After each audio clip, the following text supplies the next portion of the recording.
Voyons maintenant comment vérifier l'efficacité d'un système d'air conditionné. La vérification s'effectue en contrôlant la température en sortie d'un aérateur.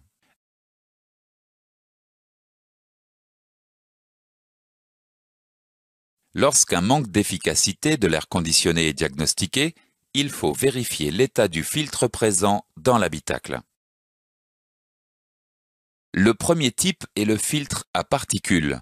Ce filtre retient environ 90% de la poussière et du pollen introduits habituellement dans l'habitacle. Le filtre à particules est composé d'un support fibreux produisant un effet électrostatique agissant comme un aimant pour la poussière et le pollen. Le deuxième type filtre également les odeurs. Ce filtre à particules et à odeur contient du charbon actif qui absorbe les odeurs des gaz d'échappement et des résidus de combustion. Le colmatage du filtre entraîne une baisse d'efficacité du circuit d'air conditionné. Une fuite sur la boucle froide peut également affecter l'efficacité du circuit d'air conditionné. Les fuites sont détectées au moyen de deux détecteurs. Le premier est électronique et émet un signal sonore en présence de fluide réfrigérant. Ce détecteur doit être utilisé en premier lieu. Le deuxième est un détecteur par traceur réactif fluorescent. Le détecteur par traceur est utilisé en cas d'échec de la détection électronique. Dans tous les cas, pour faire le diagnostic d'un circuit d'air conditionné, vous devez vous conformer aux procédures de la documentation technique.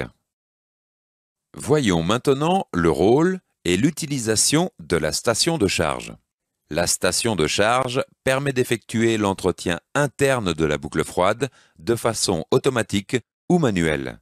La station de charge est utilisée soit pour la maintenance préventive, soit avant l'ouverture du circuit. La station de charge permet d'effectuer les opérations suivantes. Récupérer l'huile et le fluide réfrigérant car le dégazage dans l'atmosphère est formellement interdit. Tirer au vide la boucle froide pour éliminer un maximum d'humidité et d'impureté.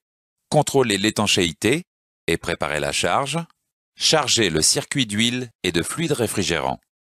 Vous devez vous reporter à la documentation de la station de charge et à la documentation technique avant toute intervention. Le branchement de la station de charge varie selon le nombre de valves de remplissage. Sur cette boucle froide, équipée d'une seule valve, seul le tuyau haute pression de la station doit être connecté. Sur cette boucle froide, équipée de deux valves, le tuyau haute pression de la station doit être connecté sur la valve du circuit haute pression et le tuyau basse pression doit être connecté sur la valve du circuit basse pression. Enfin, vous devez impérativement suivre les consignes de sécurité suivantes lors d'une intervention sur le circuit d'air conditionné.